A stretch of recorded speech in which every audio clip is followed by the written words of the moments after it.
Que delícia estar aqui de novo para a gente estudar. Hoje nós teremos 3 mulheres. Nós vamos ver a história, a vida e os ensinos de 3 mulheres, né? A gente vai ver Jezabel, tá?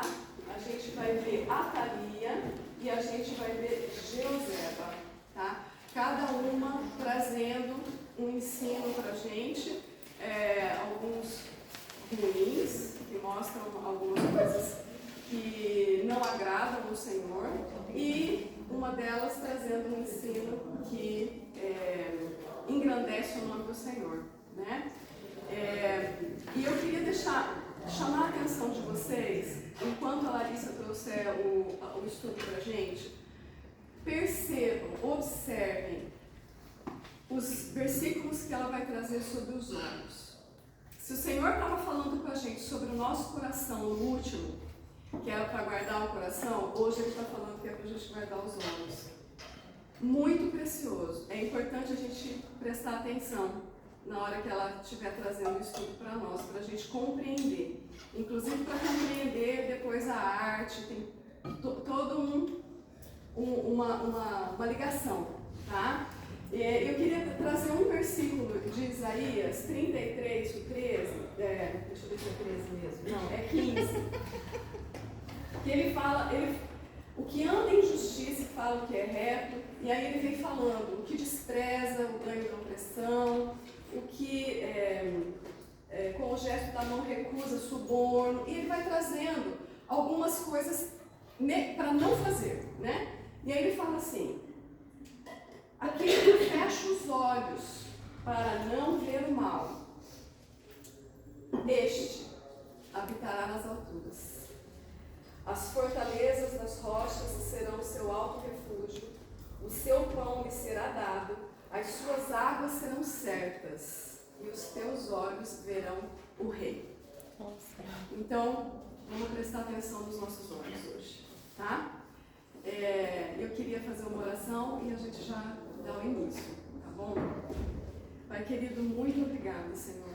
Obrigada porque o Senhor é presente, porque o Senhor é conosco, porque a Tua palavra é viva para nós e nós te clamamos para que o Senhor venha até nós neste momento, através do Teu Santo Espírito, nos ensinar, gravar a Tua palavra no nosso coração, de cada um de nós aqui, e ensinar o Teu caminho, que é caminho de vida, para que os nossos olhos vejam o Rei, para que os nossos olhos sejam colocados em Cristo somente, para a honra e glória do nosso Senhor. É no nome dele que nós oramos. Amém. Eu vou ler para vocês rapidamente todos os textos, não são todos os textos, né, Larissa, mas toda a genealogia. A ideia geral, né? A ideia, porque são muitos nomes, e são alguns nomes meio parecidos, então para a gente poder entender um pouco o contexto, tá? 1 Reis 16, de 29 a 33, nós vamos ver que Acabe é o rei de Israel, tá? Ele foi mau perante os olhos de Deus, e ele se casa com Jezabel, que é filha de Etibaal, rei dos Sidônios, ou seja, não era do povo de Deus, né? Acabe acaba servindo, adorando, construindo um ídolo e levantando um altar a Baal. A palavra diz que ele irritou ao Senhor mais do que todos os que foram antes dele. Em 1 Reis 18, de 1 a 40, Jezabel manda matar todos os profetas do Senhor, e tinha 850 profetas de Baal e Azera, que são os deuses. O profeta Elias condena Acabe por idolatrar Baal e mata todos os profetas desses deuses. Em 1 Reis 19, Acabe conta a Jezabel que Elias havia matado os seus profetas. Jezabel ameaça Elias de morte, Elias foge para Judá, e a perseguição foi tanta que ele pede para Deus tirar sua vida. Deus manda Elias ungir Jeú como rei de Israel e condena a Acasias e Eliseu como rei de Israel e Eliseu como profeta no seu lugar. 1 Reis 21, Acabe faz manha. Ele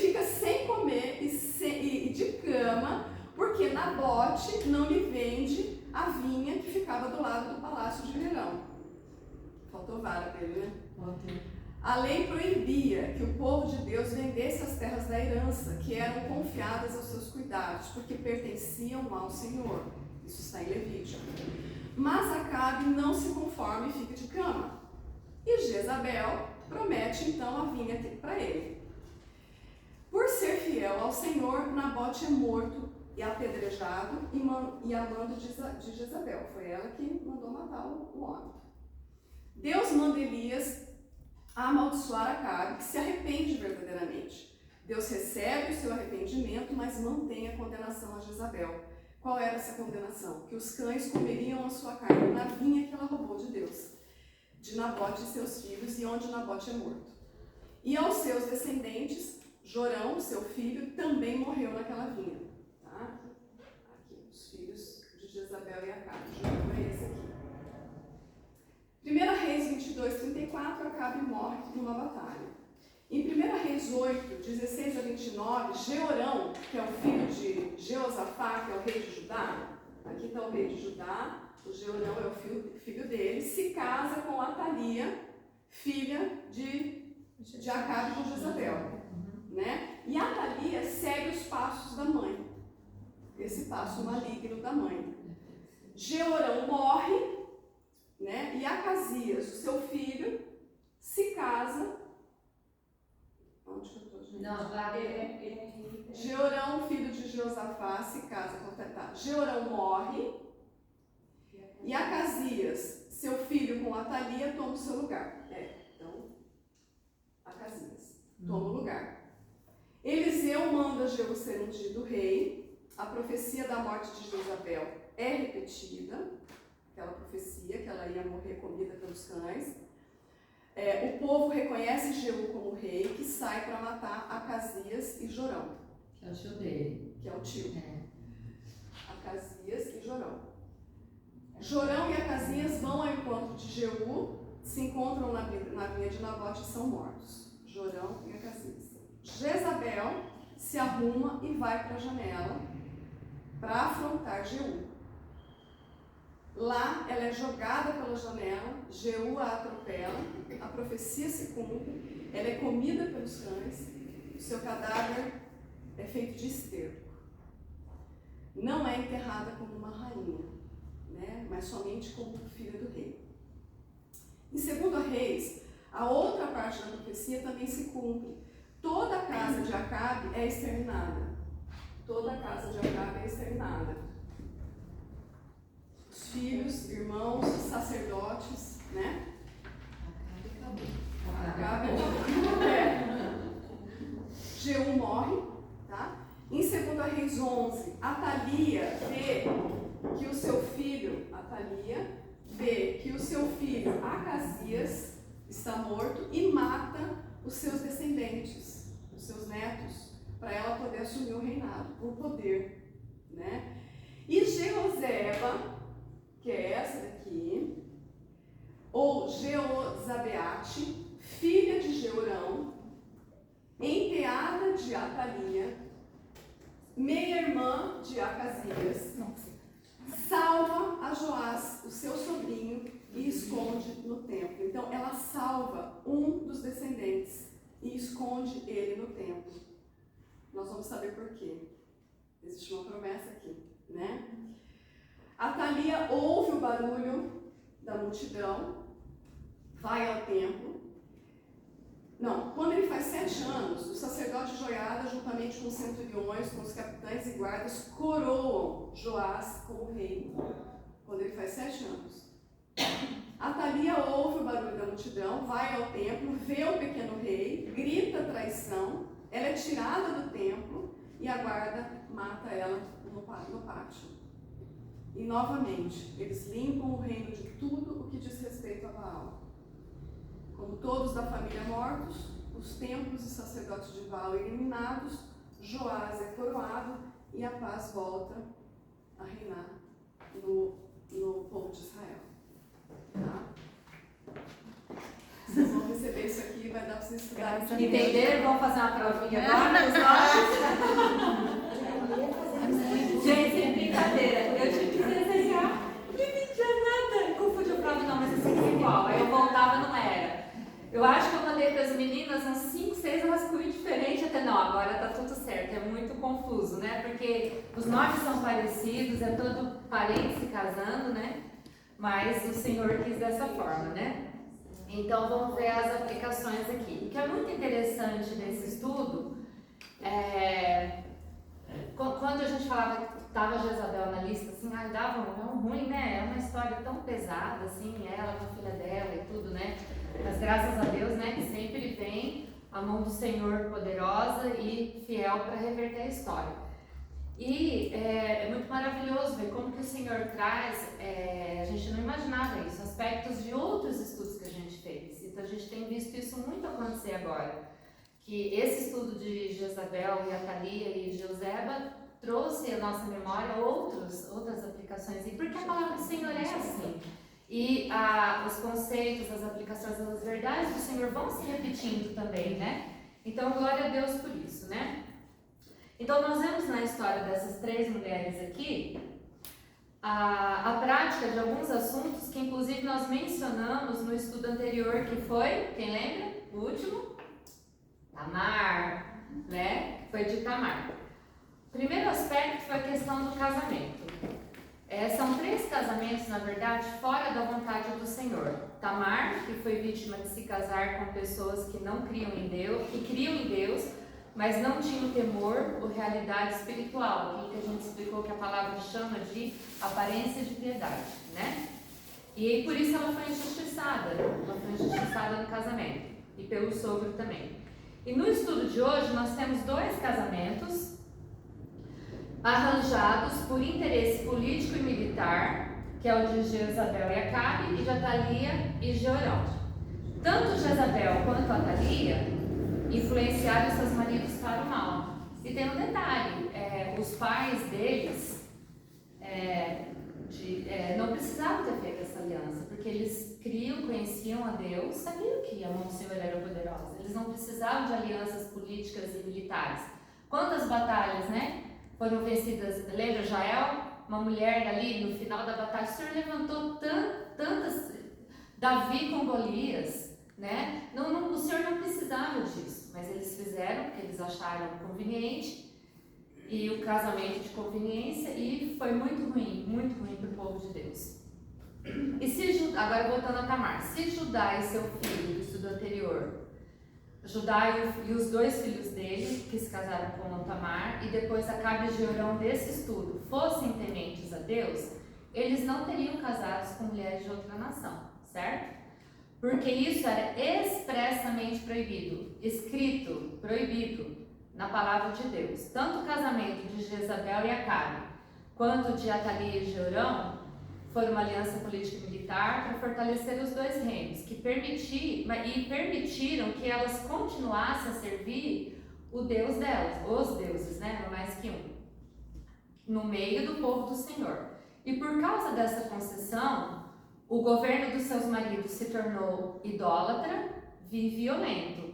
E isso foi por causa da influência maligna delas, né?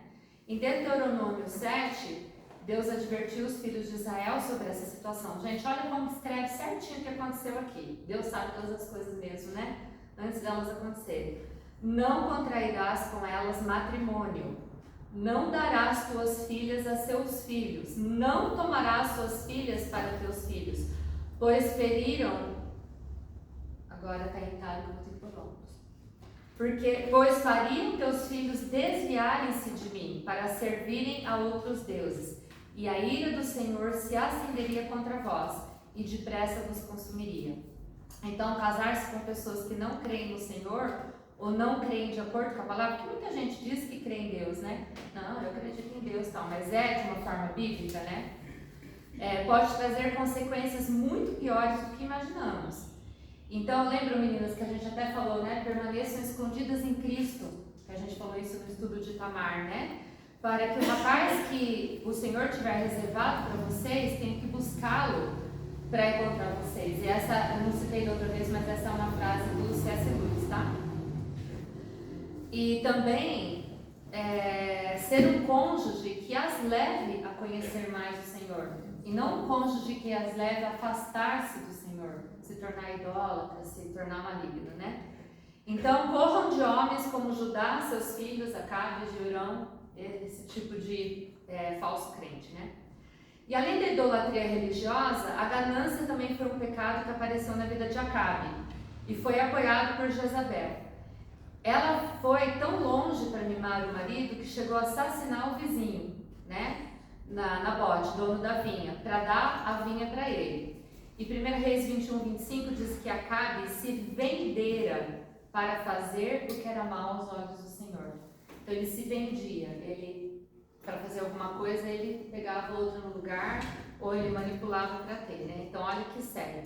Isso contrasta com Colossenses 3:5 que diz assim: assim façam morrer tudo que pertence à natureza terrena de vocês: imoralidade sexual, impureza, paixões, desejos maus e a ganância, que é idolatria. Então, idolatria não é você se curvar somente se curvar diante de uma estátua.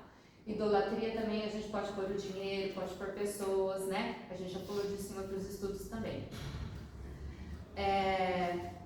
Seja a vossa vida isenta de ganância, contentando-vos com o que tendes. Sejam vossos costumes sem avareza, contentando-vos com o que tendes. 2 vezes, contente com o que tendes, contente com o que tendes, né? Porque Deus disse, não te deixarei, não te desampararei. Então o que o Senhor está falando aqui? Não se apegue ao dinheiro, não se apegue aos bens materiais, não coloque seu coração nisso, porque eu não vou te desamparar, eu vou ser o teu sustento.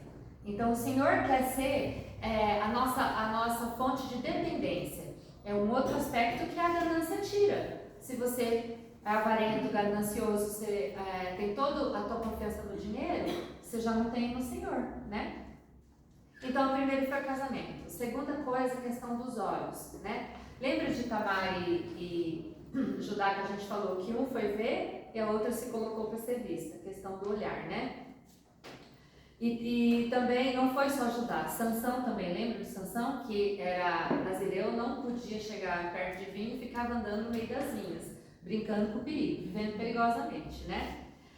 A literatura secular diz que os olhos são a janela da alma, né? A janela para o mundo. E na Bíblia nós temos 3 mulheres na janela, que tem mais passagens com janela, mas tem 3 mulheres que exemplificam o uso negativo dessa abertura, dessa brecha, que é o que a janela significa. Mical, que foi uma das esposas de Davi, a mãe do general Cícera, do estudo de Jael e de Débora, e Jezabel do nosso estudo de hoje. Então essas 3 têm a ver com janela. Essas 3, elas não têm discernimento ou sabedoria para entender que aquilo que elas estavam vendo pela janela as afetaria diretamente e mudaria a história delas. Isso é muito interessante, porque elas chegam com uma atitude na janela que depois volta para cima delas de uma forma ruim, né? Como elas viviam em fortalezas bem guardadas, a janela eram os portais para elas verem o que acontecia ali no mundinho delas. Só que elas não souberam administrar a informação que elas assimilavam, que elas estavam vendo, elas interpretaram totalmente errado. E nós falamos no estudo de Tamar sobre cuidar com o que vemos. Nós somos um povo separado, peregrino nessa terra e protegido pela mão de Deus do mundo e do príncipe dela.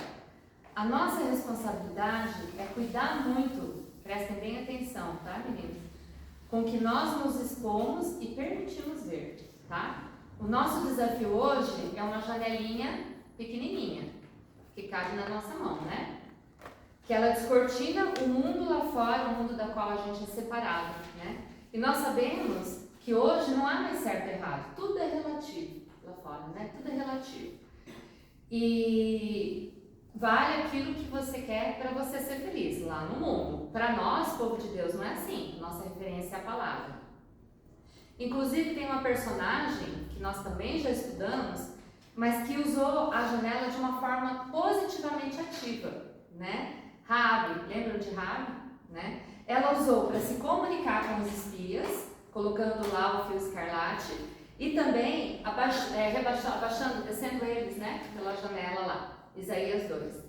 Não, Josué 2. Da mesma maneira, a nossa janela virtual para o mundo, que é a internet, ela pode ser usada de forma positiva. A gente usa, os estudos, tantos recursos, tem muita coisa boa lá, né? E para os propósitos do Senhor. Inclusive, não é também só cuidar com o que a gente olha, mas com o tempo que a gente fica olhando. Porque passa, né, gente? Você pega um celular na mão, é incrível. Um minuto não tem mais 60 segundos quando você pega um celular na mão, né? Só que o Salmo 119 diz, aí um dos versículos da Taylor falou: desvia os meus olhos das coisas inúteis. E aí? Será que tudo que a gente fica vendo na internet é útil? Tem muita coisa útil, tem muita coisa que edifica, né? Mas a gente acaba escolhendo mais as inúteis, né? As que mais entretêm, né? São as melhores, entre aspas. Faz-me viver nos caminhos que traçaste. Então, desvia os meus olhos das coisas inúteis para eu ficar no caminho que o Senhor traçou para mim. Muito, como que pode isso ser tão real para os nossos dias, gente? E é. Entenderam? As coisas inúteis, online, sem ser online, onde for, faz com que nós perdemos tempo, nos tira do caminho que o Senhor traçou. Nós precisamos ter temor, todas nós aqui, com que olhamos e o tempo que passamos olhando sem objetivo, sem finalidade. Afinal, não queremos sair dos caminhos do Senhor e deixar de viver tudo que Ele tem reservado para nós, por ficarmos conectadas tempo demais, não é mesmo? E meninas, eu clamo ao Senhor, principalmente vocês mais velhas ali, que vocês entendam a motivação do meu coração, amores da minha vida. Por quê? Como tia de vocês, eu tenho uma obrigação bíblica, que está em Tito 2, 3, 5, que diz que as mulheres mais velhas, eu mesma, né, devem discipular as mais jovens. Então essa é uma forma de discipular, de mostrar para vocês um aspecto da palavra, né? Eu sei que esse assunto é chato, vocês já ouvem bastante das mães, né? As mães falam, né? As mães que temem ao Senhor vão ter esse cuidado com seus filhos. É muito repetido, mas diante do Senhor nós não podemos deixar de alertá-las, tá? E há uma razão para isso. Meninas, vocês sabem, a gente fala, no meu tempo não era assim. No meu tempo não era assim. Vocês têm uma exposição para as coisas do mundo que a gente levou 30, 40 anos para ter. Vocês descobriram em 10, 15 anos o que a gente levou quase uma vida.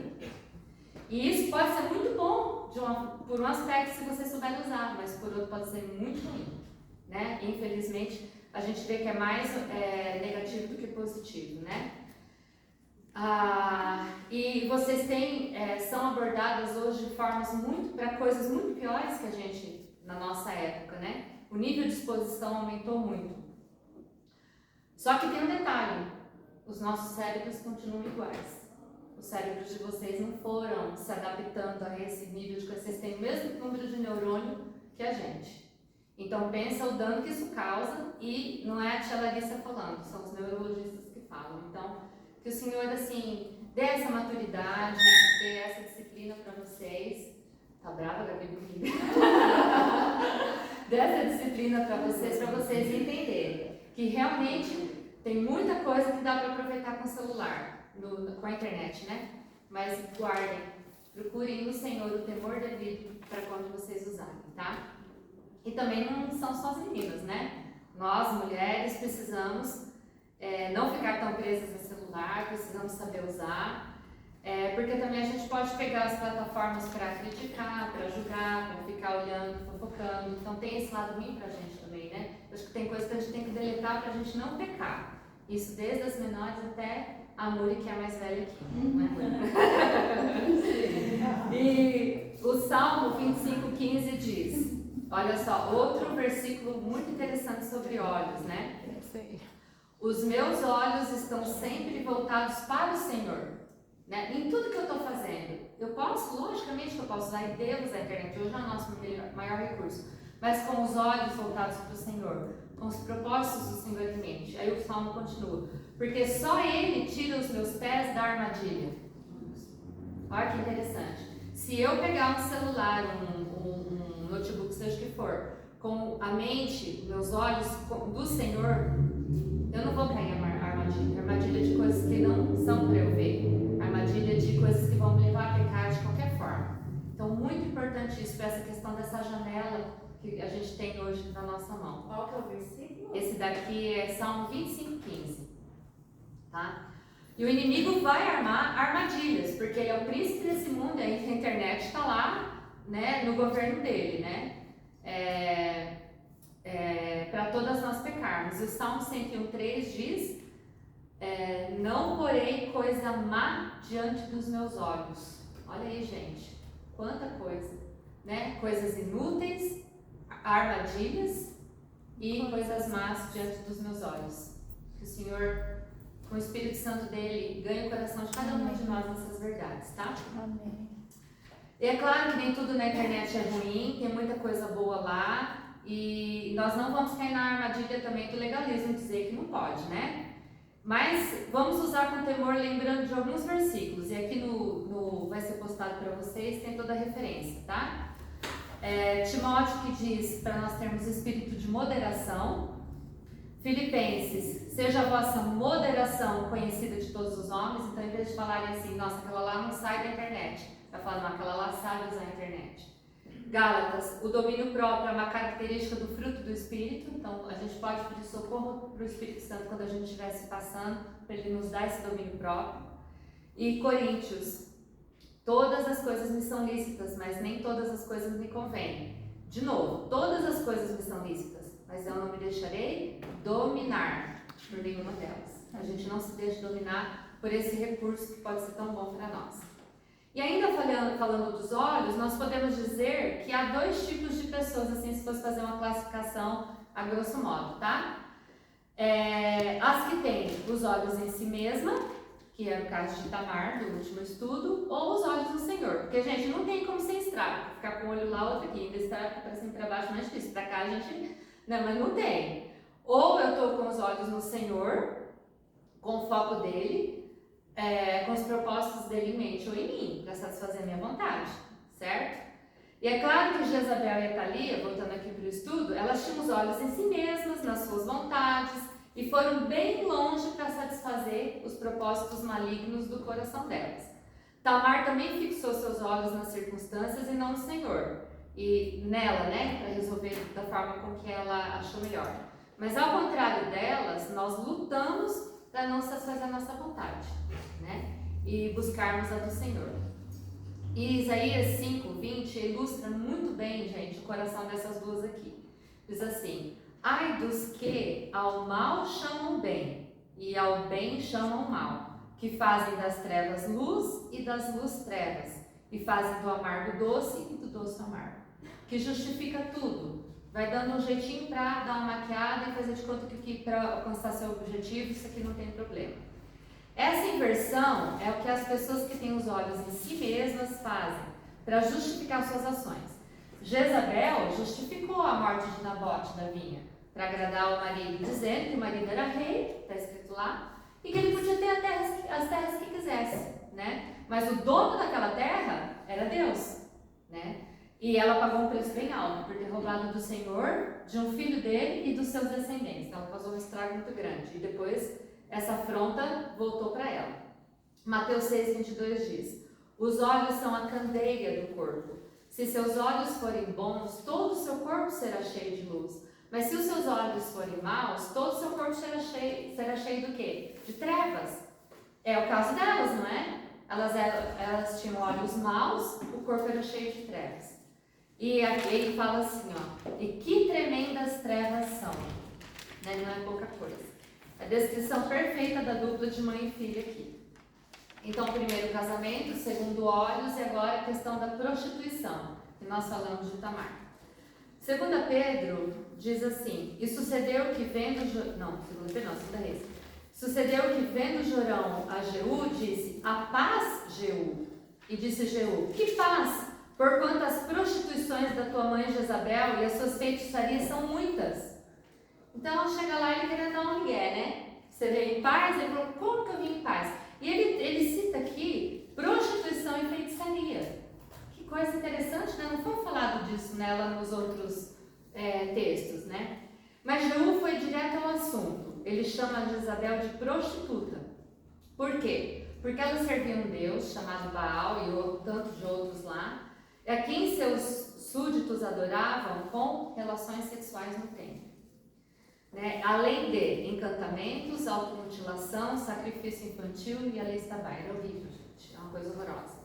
Contudo, no estudo de Tamar, que se passou por uma prostituta, nós vimos que a prostituição não ocorre somente no campo sexual. Viver fora da vontade de Deus, com os olhos em si mesma, é prostituir-se e rebaixar o padrão. Vocês lembram? Que prostituir, o sentido literal da palavra, é baixar o padrão, né? Abaixa o valor da coisa. Ou seja, a pessoa anda num padrão rebaixado e o que é pior, nesse caso aqui do estudo de hoje, ela influenciou a outros a fazerem o mesmo, andar nesse padrão negativo dela. E lembram que nós falamos lá de Coríntios que as más companhias corrompem os bons costumes. Então isso pode ser no nível de amizade, pode ser no nível de casamento, qualquer nível fora da vontade do Senhor.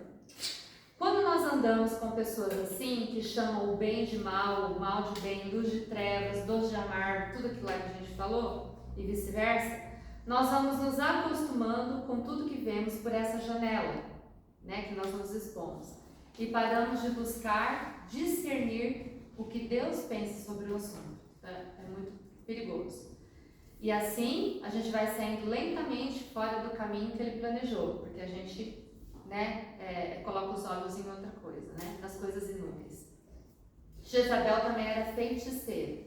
Sua religião tinha rituais místicos e ela certamente participava de alguns, os quais a Bíblia chama de feitiçaria, porque em Apocalipse 2:20, vemos que o apóstolo João compara uma mulher na igreja de Tiatira a Jezabel. E era uma mulher da liderança, aparentemente. Ela se autotitulava profetisa, mas ela ensinava ou influenciava os membros, chamados de servos, nesse versículo eram membros da igreja, povo de Deus, que deviam comer alimentos sacrificados aos ídolos, olha só.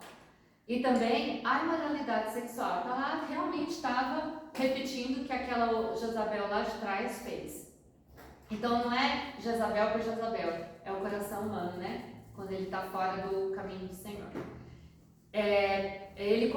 Pedro condena a igreja, João condena a igreja por tolerá-la e diz que é algo que Deus tem contra eles e vai cobrar. E vemos então que nós precisamos pedir discernimento do Senhor até por relacionamentos no nosso meio, do corpo de Cristo. Porque, né, infelizmente, pode surgir pessoas nos desviando. Lógico que hoje ninguém vai chegar oferecendo uma comida de ídolo pra gente comer, mas isso é figurativo também para as outras realidades da nossa vida, né, gente? Então é pedir discernimento para o Senhor. E para terminar, quarto aspecto, genealogia. Nós vimos que Tamar também, o Senhor alterou o nascimento dos gêmeos dela e, consequentemente, a primogenitura de Pérez e Zerá, da mesma forma que ele tinha alterado Esaú e Jacó. Porque Deus não está preso às circunstâncias, não é verdade? E Ele tem poder para alterar o curso de qualquer história. E Ele alterou a história aqui, ó, bem aqui. Com Joseba, que nem era filha de Atalia, era do outro relacionamento de Jorão, que a gente nem sabe, a palavra não diz de onde, mas ela estava lá no palácio, vendo tudo isso aqui acontecer, ou tudo isso aqui pelo menos, não sei se ela é dessa época, provavelmente dessa aqui, né? Miriam também foi usada por Deus para salvar Moisés, lembra? Moisés era para ser criado como um egípcio, fica lá e sem nem saber de onde ele vinha, que ele era do povo de Deus, nada daquilo. Mas porque Deus levantou aquela menina, Miriam, né? E ele foi criado na casa dos pais dele, e a história o restante você sabe, né? Usado por Deus poderosamente. E é engraçado que ele foi criado dentro do palácio do próprio faraó, que tinha dado a ordem para que todos os bebês fossem mortos, do sexo masculino, né? Então Deus tem controle e tem senso de humor também, porque colocou ele ali, filho do faraó. Então quem quer tocar nele, né? Deus é demais. E na história da vida dessas duas personagens de hoje, Deus trouxe Joseba, e tem Jeozabeate, filha de Jorão, que é marido de Atalia, filho de Jorão, peraí, que eu agora até me perdi, filho de Jorão, não, peraí, Joseba, Jorão, Tá, peraí. Tá certo, né? Tá, deixa só aqui, ó. É filha de Jorão, com a Thalia, para dentro do palácio, onde traz ela. Ela foi criada aqui junto nesse contexto, onde a chacina das crianças aconteceu. Só que Jeoseba não se deixou influenciar pela malignidade toda ao seu redor. Os olhos dela não se fixaram nas coisas inúteis, não se fixaram nas coisas más. Ela guardou o coração dela, né? E tanto que ela era casada com Joiada, que era sacerdote do templo, e na hora H ela salvou O sobrinho. Mas Deus precisa mais que um. Para Deus basta. Para Deus basta migalhas, como a gente viu a fé da mulher cananeia, né? Lá atrás também que a gente estudou, né? E ela esconde o bebê no templo. E o Salmo 27 fala assim: no dia da adversidade, me esconderás no teu pavilhão. No dia da adversidade, me esconderás no teu pavilhão. E foi o que aconteceu com Joás, né? No oculto do seu tabernáculo me esconderá, por-me-á sobre uma rocha. Né? O salmo sendo aplicado aqui para a vida de Joás, um bebezinho que não sabia nada que estava acontecendo. Joseba tinha os olhos no Senhor e nos seus interesses, ao contrário de Jezabel e Atalia. Sendo esposa de um sacerdote, ela conhecia a profecia de que o Salvador viria de Davi e age para salvar a descendência dele. Pessoas malignas como Jezabel e Atalia podem se levantar, mas a vitória será de pessoas como Jeoseba, porque Deus é por elas. Olha o tanto de gente aqui, ó, na maldade. Fora que tem irmãos e cunhados e tios e tudo que foram mortos, mas eu nem citei, porque eu já não estava dando conta já mais de acompanhar. Ia complicar só a história. Mas muito mais, quando falava assim que a casa foi exterminada, aqui, depois aqui, era muita gente. Então, assim, o tanto de gente maligna aqui. Bastou um para a vontade do Senhor se cumprir, né? Glória a Deus por isso. A maldade delas, mas a vitória é de pessoas como Jeoseba, que não se destacam por nada, porque até aqui a gente nem tinha ouvido falar dela, nem se sabia que Jeoseba existia, né? A não ser por um coração separado para o Senhor, inclinado para as coisas do reino e por agir a favor dele quando a hora chega, né? E a gente viu isso inclusive na serva da esposa de Naamã, pequenininha, a hora que ela vê o leproso Naamã chegar, ela fala: se ele conhecesse o profeta da minha terra, que nem curava leproso, curou só aquele, por causa que ela falou desse tamanho, falou na hora certa. Que coisa tremenda. Uma fala desencadeia uma coisa dessa, uma atitude desencadeia uma outra, mantém uma genealogia. É tremendo demais.